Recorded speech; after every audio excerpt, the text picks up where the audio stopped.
I'd like to introduce our first speaker, Becky Douglas. Becky is the founder of the Rising Star Outreach, a nonprofit that empowers India's leprosy-affected communities through microcredit, medical care, and education.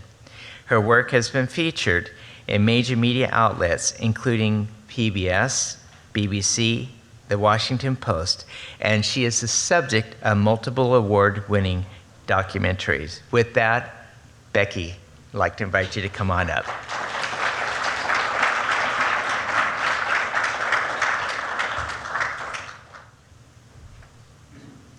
I'm so happy to be with you today, and I'd like to thank Legacy Builders for this remarkable opportunity.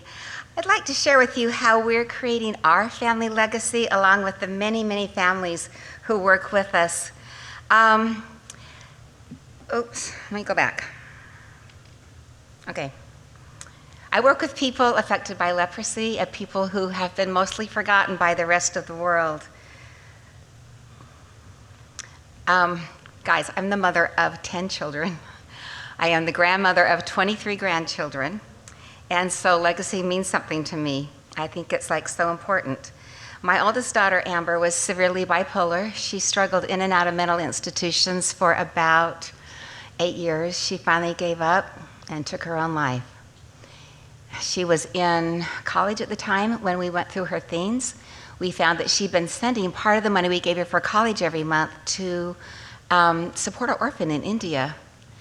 I think maybe because she suffered so much, she just had a tender spot for people who suffered. But anyway, at our funeral, we asked our friends in lieu of flowers just to send money to this little orphanage, and they were very generous, and enough money was sent in that they asked me to be on their board of directors. And I thought, okay, if I'm going to be on this board, maybe I better go to India and see what it is I'm doing. When I got to India, I was shocked at what I found there.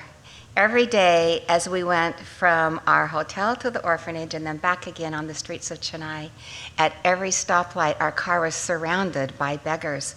This was in 2001, but these were not normal beggars. They were not only horribly disfigured, but they had rotting hands and feet. Many of them were missing eyes. They had open, gaping wounds, often with pus running down their arms. At one stoplight, a man thrust his hand in the car window to beg with maggots crawling through his hand.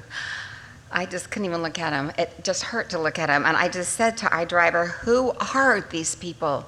And he said, "Oh, those are the lepers." I said, "What are you talking about? There's no leprosy in the world today." And he said, we have millions in India. Well, the idea that there were millions of people living this way was overwhelming to me. And when I got home, I couldn't sleep. Those images just haunted me at night. And I kept thinking, why doesn't somebody do something? And then after one long sleepless night, I thought, well, duh, you're somebody, do something. So the next morning, I invited 3 of my friends who were also housewives. I dragged in my husband's secretary. We sat around my kitchen table and we formed Rising Star Outreach to serve people in India that had leprosy. When my husband came home that night, and I told him what we did, he was incredulous. He reminded me that I knew nothing about leprosy, about India, about running a business. And he said, "What do you think you're going to do?" And I said, "I have no idea, but we're going to do something." And so that's how Rising Star Outreach was started, with 4 housewives and a secretary. We really didn't know what to do. So we started just by taking rice and beans to the leprosy colonies because they were clearly starving. And they were thrilled to get the food, but it didn't take us long to figure out that if we fed them today, we had to come back and feed them tomorrow. Also, Rising Star had raised enough money to hire a doctor, but when we got to India, we were stunned to find out that we couldn't hire a doctor for any amount of money. There is a huge stigma attached to leprosy in India.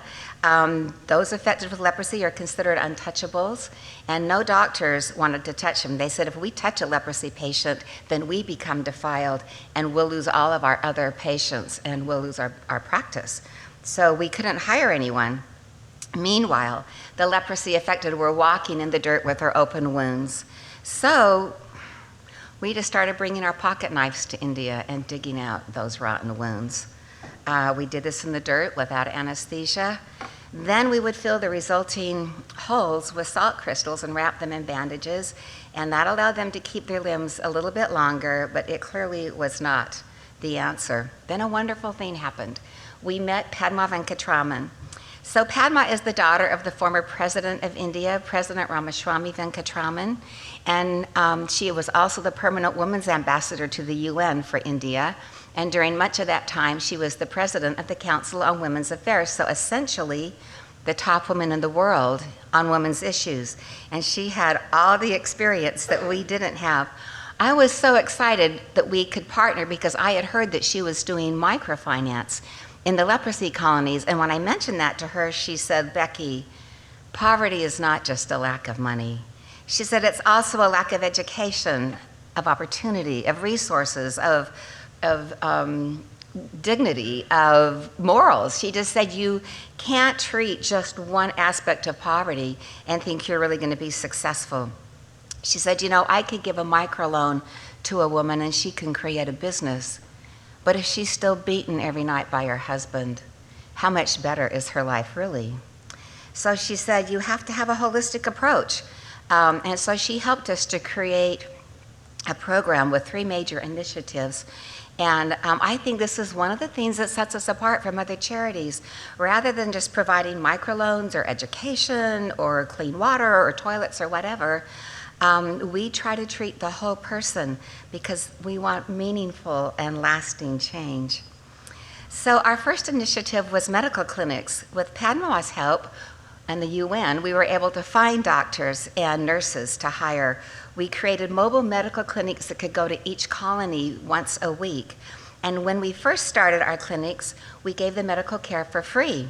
But after some time, the wounds weren't healing. And when I mentioned this to our doctor, he said, and I asked him why, he said, well, it's because they never do anything I tell them. And I said, so why is that? And he said, why don't you ask Padma? So I did.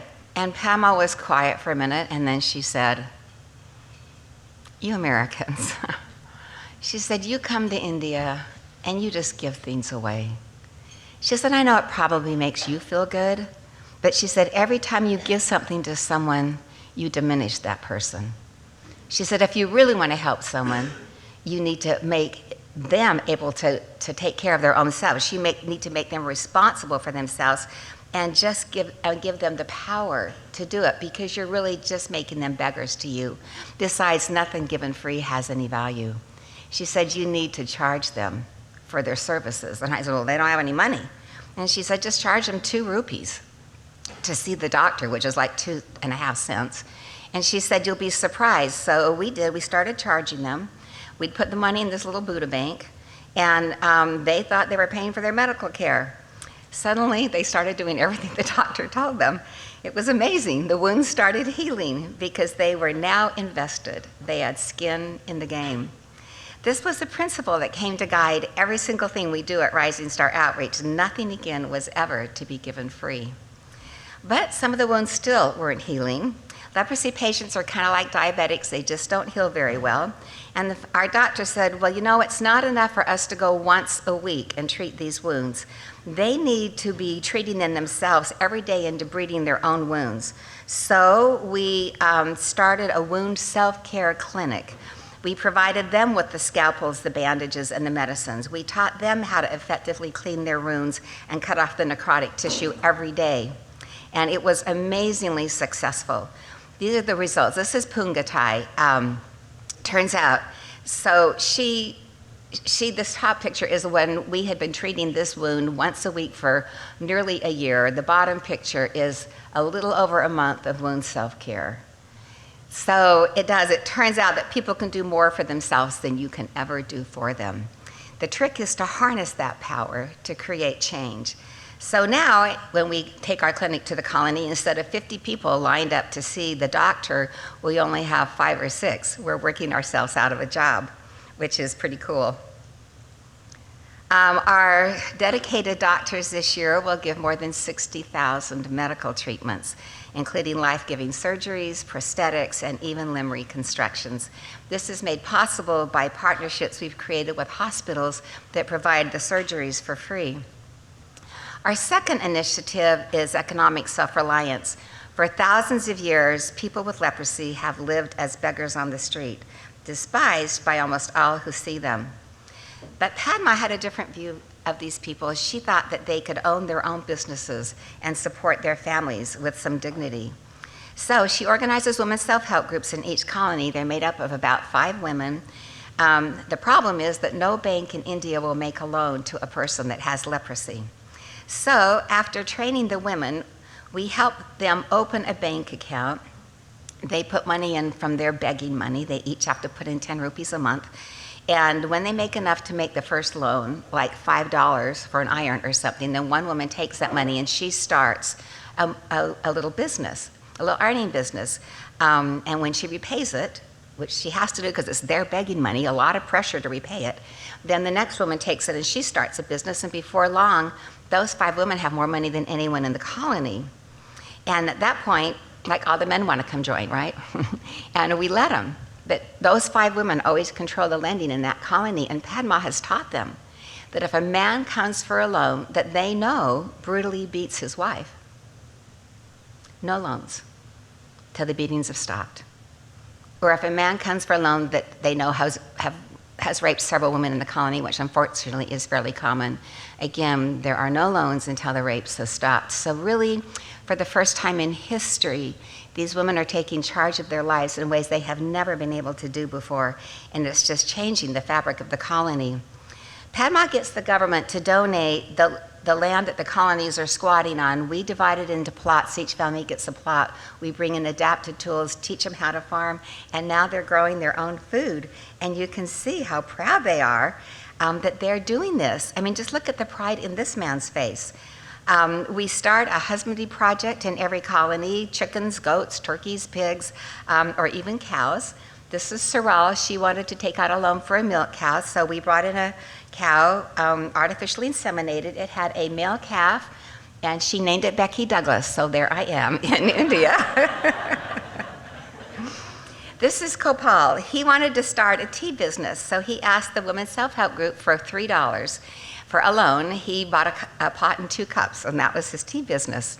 Well, he quickly paid it off, and then he took out another loan, $8. He said he wanted to buy this old beat-up bike to get, he said, if I can get this tea out to the workers in the field, they'll pay me more money. And so he took out that loan and then paid it off, and he just kept taking out loans, and now he has a business that supports his family. At one point, he was asked by a reporter, so Gopal, how is your life really different now that you don't beg anymore, now that you have this business? And I thought he would say something like, well, I get to eat every day now, or my kids get to go to school, but he didn't. He said, you know, when I used to beg in front of the shop in the city, the shop owner would come out and curse at me and threaten me until I moved away. But he said, now I supply tea to that shop. When I come now, the owner sets a seat and offers me tea. So the dignity that he gets means more to him even than having the money, which is really remarkable. Even more important than eating every day. Now through microfinance, they are creating small businesses so they can support their families with dignity. With proper opportunity and assistance, they've demonstrated that they can become productive citizens of India. And this not only benefits them and their families, but it benefits their communities, especially when they start hiring.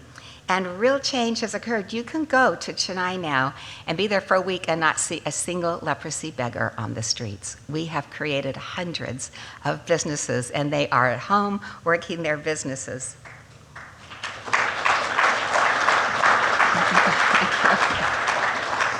Sometimes we do income-generating projects for the entire colony.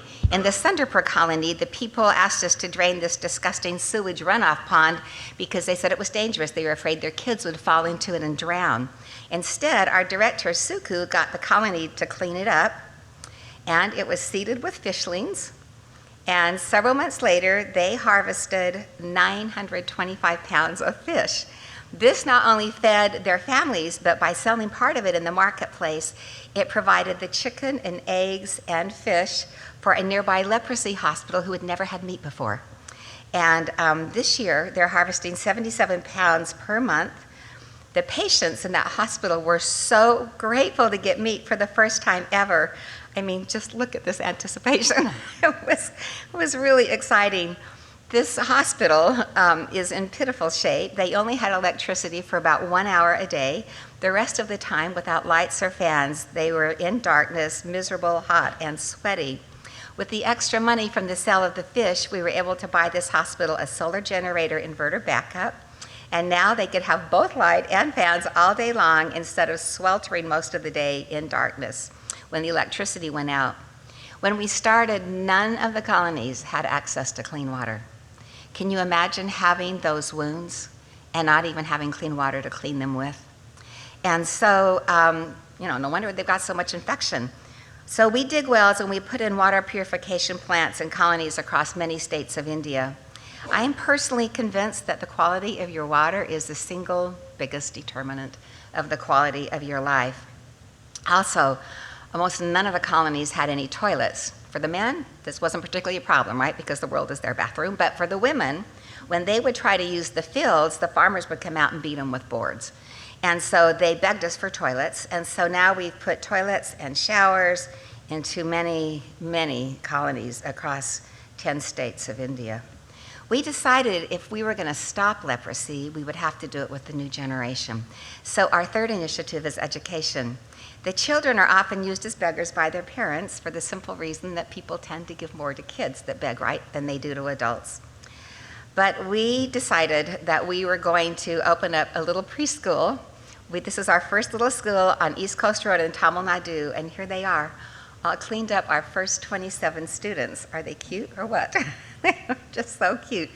Our first school was tiny. It only had one little bedroom, and we put a mat on the floor, and all 27 slept on that mat every single night. And they came from all over India. When word got out that there was a school that would admit leprosy students, they came from all over India. We had hundreds of kids on our waiting list. So we bought 16 acres of land and built our first elementary school. And these are our kids sprinting to school on the first day of school with their little bare feet, so excited to think that they too were going to be able to get an education. Don't you wish your kids were that excited to go to school? This is our first high school, again in Tamil Nadu. Since the colonies are spread so far apart, the children can't come and go every day. They're not welcomed on public transport, and so they have to live at the school. And so they had to have dorms, and the dorms were funded by the Marriott Foundation, and since they funded them, and they got to name them, and they named the boys' dorm the Bill and Dick Marriott Home for Boys, and they named the little girls' dorm the Amber Douglas Home for Girls, after my daughter who died. Each time I come to India, and I've now been to India 70 times, when I see Amber's name and picture on this dorm, I get chills clear down to my toenails. I think of the hundreds of girls that will go through this dorm and how vastly different their lives will be because they went to our school and got educated. Then one day they'll get married and have children of their own whose lives will be totally different because their mothers lived in the Amber Douglas dorm. And then those children will one day get married, and their children that they have, their lives will be vastly different as well because their grandmothers lived in the Amber Douglas dorm. It just quickly becomes generational. A study was done in India that found that kids who graduated from a school taught in English had a 500% greater learning capacity than children graduating from schools in their local language. But the kids in the leprosy colony had never heard English. So to help them, our volunteers began tutoring each child almost every single day. We've had more than 1,000 volunteers come to work with us, and it paid off. Our schools have been very successful. This is our second graduating class. Based on the national exam scores, we were ranked the #1 school in the Kanchipuram district of more than 400 schools. Of our 10 graduating students, incredibly, 4 qualified for medical school. People ask us, how do you do this? How do you take these kids who come to us not able to read or write their own name in any language, and mostly not even toilet trained because they've been peeing on the street as beggars, and then put them at the top of the Indian educational system? Well, we do this by teaching them critical thinking and problem solving. We partnered with Harvard's World Teach, and they sent us 4 World Teach teachers to teach our Indian teachers how not to use rote memory, but how to teach kids how to think. And also, our first principal was a professor from Duke, and she just said, absolutely, these kids have got to learn how to think, and that's why our students excel.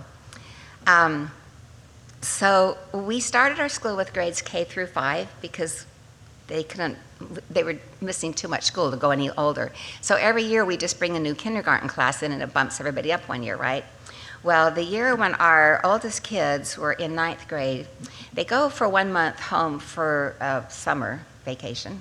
And so when they came back in June that year, none of our 9th grade girls came back, not one. And we said, where's our girls? So we went into the colonies to find them. They had all been married off, like to their 40-year-old uncles, right? It was heartbreaking. They were just going into a life of service. Servitude is probably a better word. But, and I said to Padma, this is not okay. We got to fix this.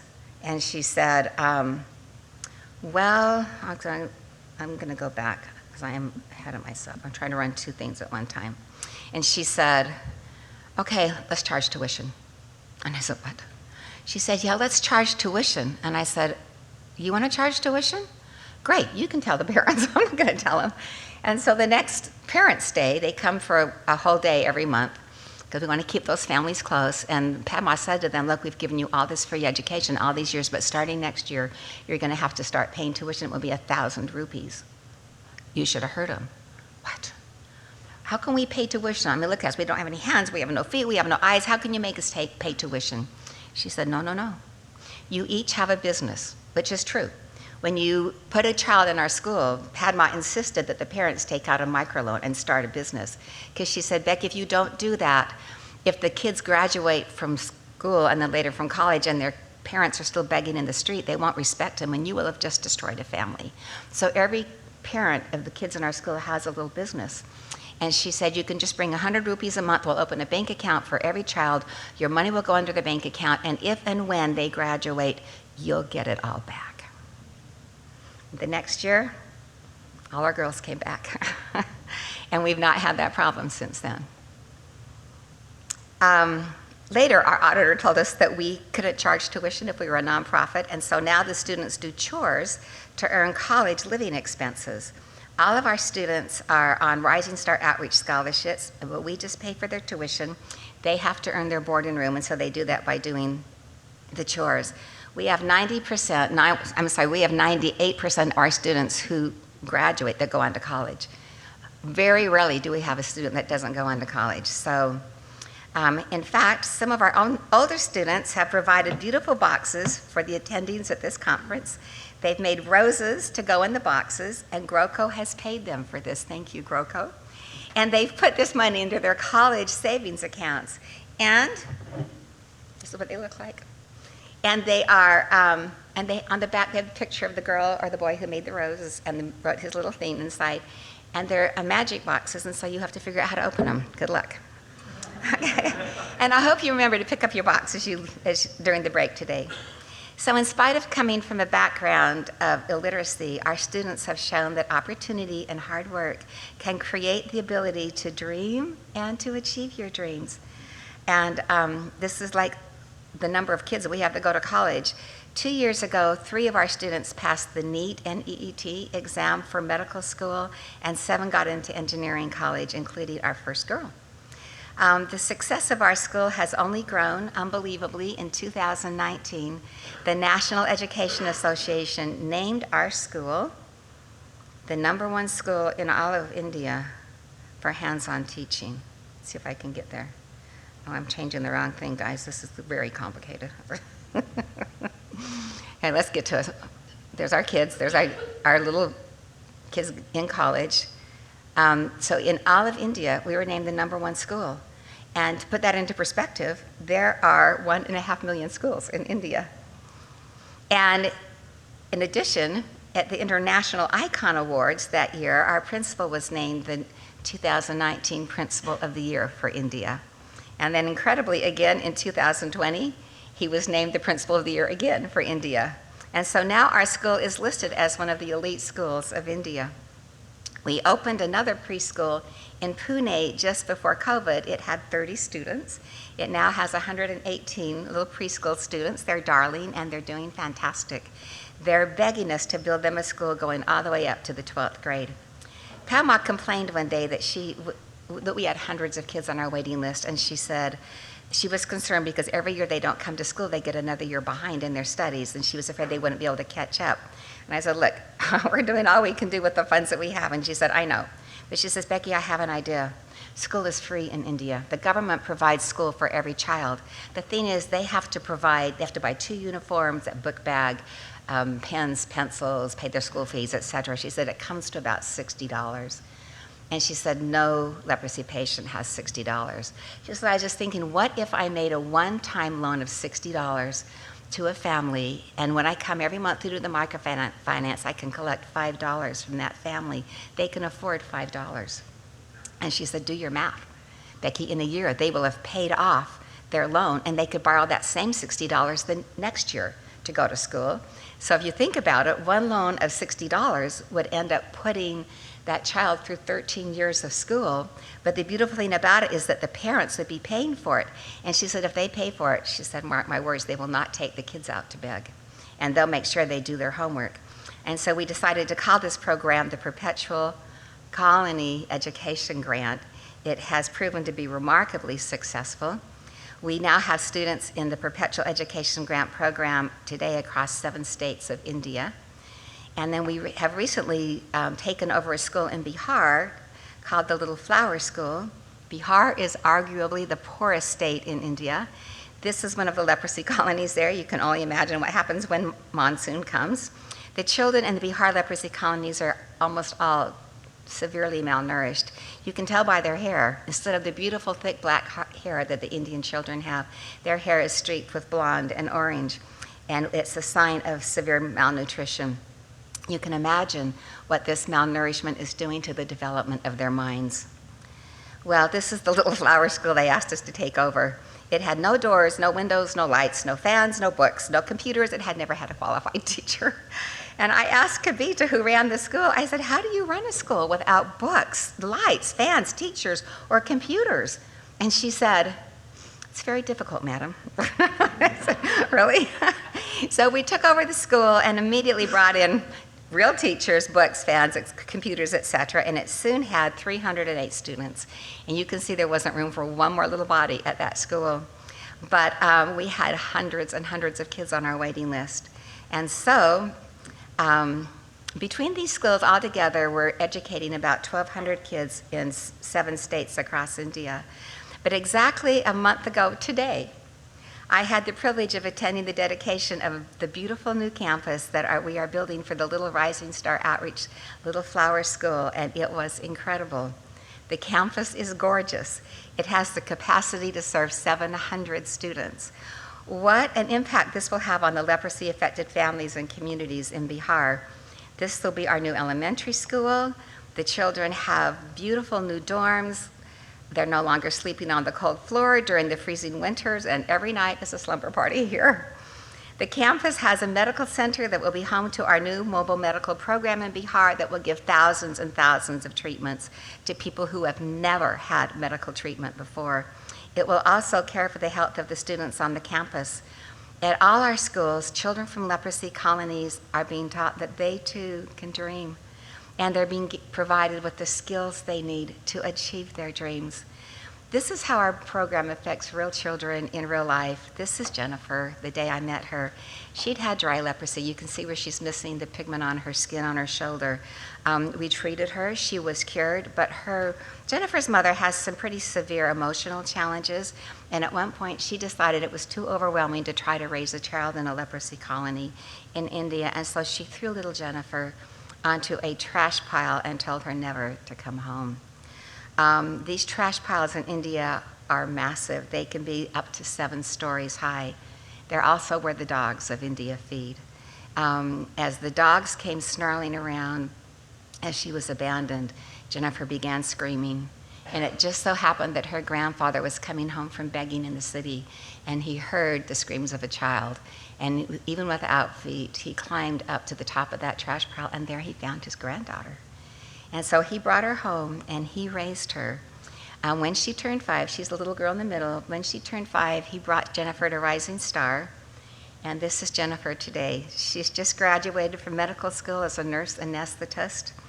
This past February, she came to our gala in Salt Lake City, where she shared her story. And in her speech, she said, "If it were not for Rising Star Outreach, Jennifer would not be here. She would have died." Instead, this beautiful child who was thrown away as a tiny baby on a pile of stinking, rotting trash today is able to help heal others. It's just a beautiful thing. These are brothers David and Daniel. The day their mother brought them to us from a leprosy colony, the older brother Daniel had had leprosy. They both had a fever. I gave them the first toothbrushes they ever owned. This is David and Daniel today. Daniel has his master's degree in hospitality, and David has his master's degree in business.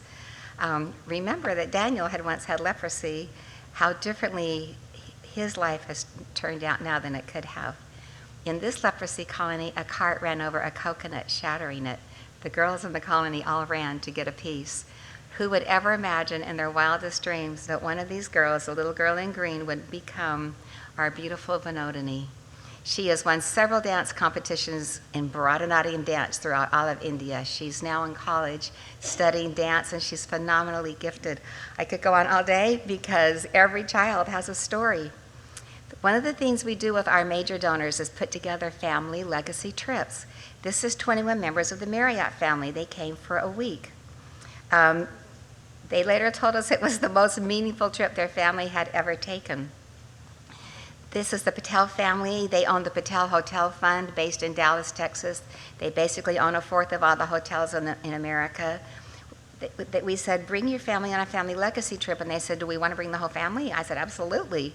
And so they brought 32 members of their family to Rising Star for a week. And they also told us it was the most life-changing thing they had ever done as a family. Keith and Sally Reed, this is their family. Keith is the president and managing director of Cerberus Business Finance in New York City, big private equity firm. They came to Rising Star for a week. I called Sally as soon as they got home, and she said, Becky, I am just sitting on my couch trying to process what we have just experienced. They were so impacted that Sally joined our board of directors, and she's now been to India 31 times leading other family legacy trips. So if you're interested in one of those, just let me know. We're run completely by Indians. This is not an American organization. We've had more than 1,000 volunteers come to help us in our work, and it's made a huge difference in our effectiveness. Mother Teresa said it doesn't matter how much you do. It only matters how much love you do it with. And that's become our motto. There are roughly 800 leprosy colonies in India. We are working currently with 200 of them. With at least part of our program. This coming year, we want to double that number, and we want to, instead of being in 10 states of India, we want to get into all 27 states. So what do I think is our main takeaway? Because 4 housewives and a secretary sat around a kitchen table, today more than 100,000 lives have been significantly changed for the better. There is an incredible power within each one of us to make a difference in the world. I believe that when we begin to see people by their potential instead of by their challenges, we begin to see them as God sees them. This poem was written by this woman. She had been a beggar. We helped her to get a sari business. She wrote it in Tamil. Padma translated it for me. She said, you've given vision to our eyes. You've brought hopes to our lives and driven out frustration. You have shared our joys and sorrows. You have transformed our lives. We have nothing to offer except our tears of joy. This is the legacy John and I are leaving our family. They've all been to India working with us, and I believe it has totally informed the kind of people our children and grandchildren have become. The good news is we don't all have to start a charity. We can join with others so that together we can leave the world a little better than we found it. Thank you all for letting us share our story today.